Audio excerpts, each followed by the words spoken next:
अस्सलाम वालेकुम, आदाब, नमस्कार। आज हम बात करेंगे कल के कुछ लेफ्ट ओवर टॉपिक्स के बारे में जो हार्ट से रिलेटेड कॉम्प्लिकेशंस डायबिटीज में होते हैं, उनके बारे में कुछ बात करेंगे। कुछ कॉम्प्लिकेशंस होते हैं जिनको हम लोग पेरिफेरल आर्टरी डिजीज बोलते हैं, कुछ कॉम्प्लिकेशन होते हैं जिनको कोरोनरी आर्टरी डिजीज बोलते हैं, कुछ ऐसे कॉम्प्लिकेशंस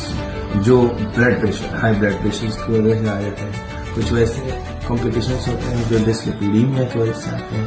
कुछ वैसे कॉम्प्लिकेशंस हैं जो थायराइड हार्मोन या फिर अदर हार्मोन्स के इम्बैलेंसेस की वजह से आते हैं, कुछ वैसे कॉम्प्लिकेशंस हैं जिसमें हम लोग मेटाबॉलिक सिंड्रोम जिनको बोलते हैं, जहाँ पे ट्राइग्लिसराइड्स बढ़े होंगे, लिपिड्स बढ़े होंगे, ब्लड प्रेशर भी अनकंट्रोल होगा और शुगर भी अनकंट्रोल होता है। तो एक एक करके हम लोग बात करने की कोशिश करते हैं, एक एक चीज को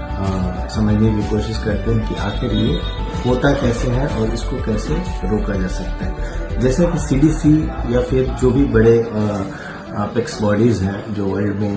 उनकी टर्मिनोलॉजी या फिर उनकी जो नोमेनक्लेचर है उसको बहुत मान्यता दी जाती है, उसमें ये चीज ऑलरेडी मेंशन कर चुके हैं कि हर एक डायबिटीज के मरीज को ये रिस्क है कि उसको एक हार्ट का प्रॉब्लम हो सकता है या होता ही है। तो हमें ये जानने की जरूरत है कि जब ब्लड प्रेशर हो जाए और पेशेंट को डायबिटीज भी है तो हमें कितना सतर्क रहना है और हमें क्या क्या करना चाहिए और ये होता कैसे है, क्यों होता है। एक्चुअली क्या है कि जैसे जैसे हार्ट के प्रॉब्लम बढ़ते हैं शरीर के अंदर, जैसे जैसे आपके बॉडी के अंदर इम्यूनिटी कमजोर होते रहती है जो कि डायबिटीज की वजह से होती है, और on top of this the nerves which feels the pain and gives this information to the brain कि यहाँ इस जगह पे पेन हो रहा है, वो धीरे धीरे थ्रेशोल्ड जो है बढ़ते जाता है और फिर समय ऐसा भी आता है जब आपको बहुत सारे पेन या फिर जिस तरह के सेंसेशंस हैं वो महसूस होने कम हो जाते हैं। तो इसमें जिस तरह से मैंने बोला पेरिफेरल आर्टरी डिजीज, जहाँ पे छोटे छोटे आर्टरीज जो है, पैरों के आर्टरीज, हाथ के आर्टरीज, कान के नोक के आर्टरीज, नोज के आसपास के आर्टरीज और आपके अदर जेनिटल ऑर्गन्स की भी आर्टरीज जो होती हैं वो धीरे धीरे काम करना कम कर देती हैं, वहाँ पे ब्लड सप्लाई कम हो जाता है और रिजल्टिंग टू दैट जो एक सबसे बहुत ही डिस्टर्बिंग चीज होती है वो ये होती है कि नेक्रोसिस के रूप में जाने लगता है, और नेक्रोसिस जब हो जाता है तो उस लिम्ब को, उस पर्टिकुलर एरिया को हमें एम्पुटाइज करना पड़ जाता है, एम्पुटेट करना पड़ जाता है। तो एक बहुत बड़ा चैलेंज होता है।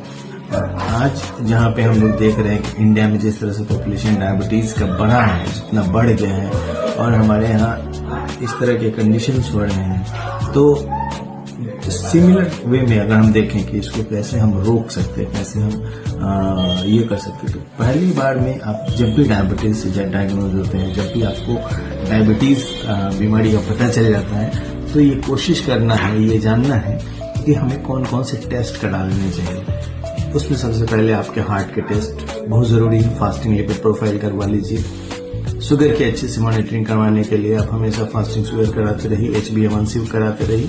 ECG आपके हर 2 महीने 3 महीने पे कराते रहिए। कुछ इस तरह के रिस्क हैं जैसे कि हाई लिपिड्स डाइट अगर आप लेते हैं तो उनको अवॉइड करें। फैमिली हिस्ट्री अगर ओबेसिटी की है तो आप कोशिश करें कि अपना BMI अच्छे से रख सकें। इन सब चीज़ों पर ध्यान रखने की जरूरत है, इन सब चीज़ों से बचने की जरूरत है। अगर खुदा न खास्ते आपको हार्ट अटैक या फिर हार्ट की बीमारी सेट हो ही गई है, डायबिटीज के पेशेंट में या फिर नॉर्मल पेशेंट्स में भी अगर हार्ट की कोई बीमारी सेट हो ही गई है, ऑलरेडी आपके बॉडी में सेट इन कर चुकी है, तो आपको क्या करना चाहिए? ध्यान रखना चाहिए कि उसके जो सिम्टम्स होते हैं काफ़ी ज़्यादा प्रेवलेंट होते हैं, काफ़ी ज़्यादा आपको डिस्टर्बिंग हो सकते हैं। कभी आपको ज़्यादा पसीना आ सकता है, कभी आपको ज़्यादा घबराहट हो सकती है, कभी आपको नींद आने में भी प्रॉब्लम हो सकती है, कभी आपको जल्दी जल्दी गुस्सा भी आ सकता है, कभी आपको बहुत जगह पे जाने वाने में घबराहट भी हो सकती है। तो इस तरह के जैसे भी सिम्टम्स आपको आते हैं तो जल्दी से आप डॉक्टर से मिलना चाहिए और डॉक्टर से बात करनी चाहिए, समझना चाहिए या फिर ये किस रीजन से हो रहा है। तो टेक होम मैसेज है, जो लास्ट मैसेज मेरा यही होता है कि हम ये बता पाएँ आपको कि आपको जब ये बीमारी सेट हो जाए तो क्या करना है और इस बीमारी के होने से पहले क्या करना है। इसमें नमक की मात्रा अपने खाने में कम रखना है, तेल वसा की मात्रा कम रखनी है, हो सके तो फिजिकल एक्टिविटीज रखनी है, साइकिलिंग करनी है, स्विमिंग करनी है, इस तरह के कुछ एक्टिविटीज करनी है। जिमिंग वगैरह से थोड़ा सा दूर रहना है, क्योंकि वहाँ पे वेट लिफ्टिंग का एक चैलेंज होता है, बहुत बड़ा चैलेंज होता है। तो ये सारी इंफॉर्मेशंस हैं जो हमने कल मैंने छोड़ दिया था, आज इसको पूरा करने के लिए मैंने कोशिश किया। बट ये एक बहुत बड़ा टॉपिक है जिसको मैं अगर चाहूँ तो 1 घंटा 1.5 घंटा तक बताना पड़ जाएगा।